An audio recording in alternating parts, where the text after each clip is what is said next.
नमस्कार दोस्तों। चलिए सीरीज़ की शुरुआत करते हैं। आज का हमारा पहला टॉपिक है न्यूनतम समर्थन मूल्य, मिनिमम सपोर्ट प्राइस, जिसको सामान्य तौर पर आप क्या कहते हैं, एमएसपी कहते हैं। अब यूपीएससी के लिए यह इम्पोर्टेंट क्यों है? देखिए, लगभग 1 साल तक आंदोलन चला, सरकार ने कानून वापस लिए और इस आंदोलन में जो मेन मुद्दा था वो क्या था? एमएसपी। किसानों की मांग थी, अभी भी है, कि जो एमएसपी है उसे कानूनी वैधता दी जानी चाहिए। ये ऐसा टॉपिक है जिससे हमारी कृषि की जो अर्थव्यवस्था है वो तो प्रभावित होगी ही होगी, ओवरऑल जो इकोनॉमी है वो भी प्रभावित होती है।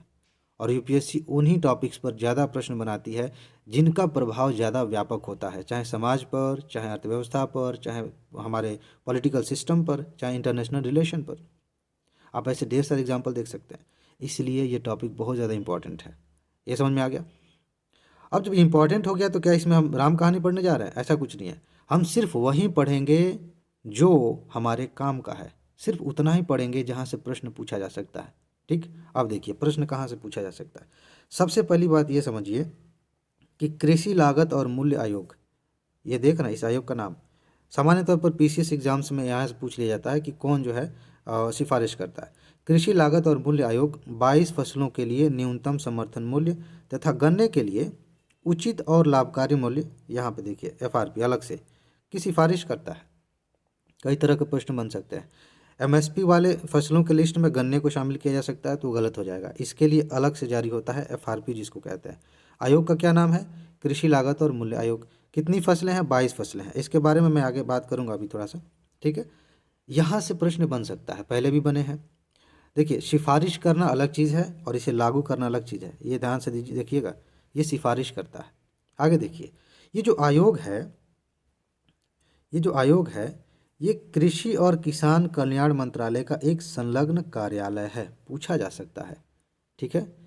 ये इसके बारे में पूछा जाएगा और ये जो मंत्रालय आपको पता नहीं है तो आप गलत कर सकते हैं। ध्यान रखिएगा, इसका एक संलग्न कार्यालय है। किसका? कृषि और किसान कल्याण मंत्रालय का। एक चीज़ यहाँ मैंने नहीं लिखी है, मैं बता दूं, जब ये सिफारिश करता है तो फाइनल फैसला कौन करता है? आर्थिक मामलों की मंत्रिमंडलीय समिति है, वो फाइनली डिसीजन लेती है कि हाँ ठीक है अब इसको लागू करते हैं। सिफारिश करने का काम ये आयोग करेगा। कहाँ गया? कृषि लागत और मूल्य आयोग। और उसे लागू करवाने का काम, उस पर फाइनल डिसीजन लेने का काम कौन करता है? जो समिति है, आर्थिक मामलों की मंत्रिमंडलीय समिति, वो, ठीक है। और एक चीज़, आगे बढ़ते हैं। संलग्न कार्यालय आपने समझ लिया। इसका इसका गठन कब हुआ था? आयोग बना कब था? 1965 में। यहाँ से भी प्रश्न बन सकते हैं। हो सकता है कि आगे पीछे कर दे कि 1999 में इसका गठन हुआ, तो ध्यान रखिएगा 1965 में आयोग बना। यहाँ से प्रश्न बन सकता है। आगे, साल में 4 बार न्यूनतम समर्थन मूल्य की घोषणा होती है। यहाँ दो लिखा है। अगर मैं ऐसा कह दूं तो आप कहेंगे गलत पढ़ रहे हैं, लेकिन अगर यूपीएससी कह दे तो 4 बार। तो ध्यान रखिएगा, इस तरह से यूपीएससी खेलती है हमारे साथ। यही तो पैटर्न है, यही तो समझना है। 2 बार न्यूनतम समर्थन मूल्य की घोषणा 2 बार हो सकती है। सेंटेंस में दिया जा सकता है 1 बार या 3 बार या 4 बार, और ज़्यादा संभावना है 3 बार देने की या फिर 1 बार देने की। ध्यान रखिएगा 2 बार। ओके, आगे 22 फसलों में ध्यान दीजिए, अभी आगे थोड़ा सा पेंच है। 22 फसल जो है, 22 फसलों में 14 खरीफ की हैं, 6 रबी की हैं और 2 अन्य वाणिज्यिक फसलें। एक जगह से मैंने, बड़ा ऑथेंटिक सोर्स है, वहाँ से मैंने इसको नोट किया है। लेकिन अभी जब फसलों की सूची देखेंगे ना और उन्हें गिनेंगे आप, तो आप कन्फ्यूज़ हो जाएंगे कि वहाँ तो ज़्यादा दिख रहा है, यहाँ सिर्फ 22 दिख रहा है। तो ये मैं आप पे छोड़ रहा हूँ। मैंने कई सोर्सेज देखे, एक जगह लिखा था 24, एक जगह 23, एक जगह 22।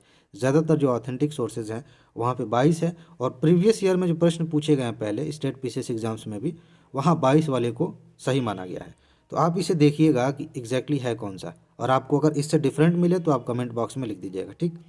यहाँ मैंने इसलिए लिख लिया क्योंकि इसमें कितनी खरीफ की फसलें हैं, कितनी रबी की हैं और वाणिज्यिक फसलें कौन सी हैं, यहाँ से प्रश्न बन सकता है।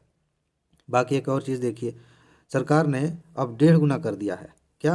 न्यूनतम समर्थन मूल्य जो है उत्पादन लागत से, किससे? उत्पादन लागत से 1.5 गुना कर दिया है। कब से? जो बजट था 18-19 का, वहाँ से इसकी घोषणा की गई थी। यहाँ से प्रश्न बन सकता है।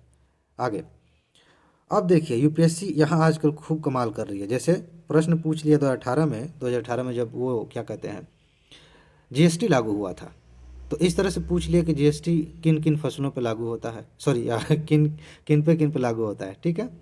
कुछ चीज़ें दी गई थी।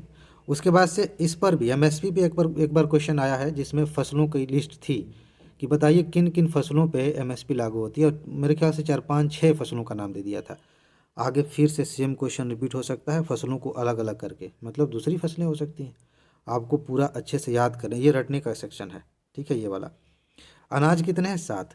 धान, गेहूँ, जौ, ज्वार, बाजरा, मक्का और रागी, ये है। दालों में है चना, अरहर, मूंग, उड़द, मसूर की दाल।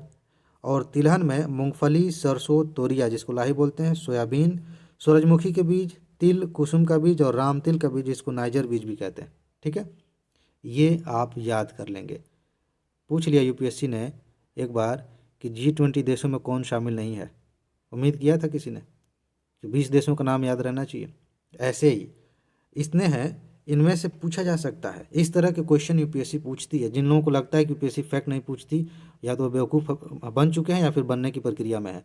यूपीएससी फैक्ट बड़े मज़ेदार तरीके से पूछती है, ठीक है जी। तो ये देखिए, इसे आप तैयार कर लेंगे। आगे बढ़ते हैं। तो कच्ची कपास भी है, कच्चा जूट है, नारियल है, सूखा नारियल एक ही साथ इसको कर लें तो भी ठीक है। इस पे एमएसपी जारी होता है। बाकी गन्ने के लिए मैंने पहले भी बताया है, एफआरपी जारी होता है, ठीक। आगे बढ़ते हैं। और कहाँ से प्रश्न बन सकता है? न्यूनतम समर्थन मूल्य को जब हम निर्धारित करते हैं तो किन कारकों पर विचार करते हैं? प्रश्न बन जाए कि बताइए कि जो आयोग है वो किन कारकों पर ध्यान रखते हुए एमएसपी की सिफारिश करता है। कारक ध्यान से, मांग और पूर्ति, उत्पादन की लागत, घरेलू और अंतर्राष्ट्रीय दोनों बाजारों में मूल्य प्रवृत्तियाँ कैसी हैं, अंतर फसल मूल्य समता कैसा है, और कृषि और गैर कृषि के बीच व्यापार की शर्तें क्या हैं। इसके अलावा उस उत्पाद के उपभोक्ताओं पर एमएसपी का संभावित प्रभाव क्या होगा। किसी भी चीज़ पर जब एमएसपी जारी होती है किसी फसल पे, तो उपभोक्ताओं पर क्या प्रभाव पड़ सकता है, इसको भी ध्यान में रखा जाता है, ठीक है। इस तरह के प्रश्न खूब यूपीएससी पूछती है।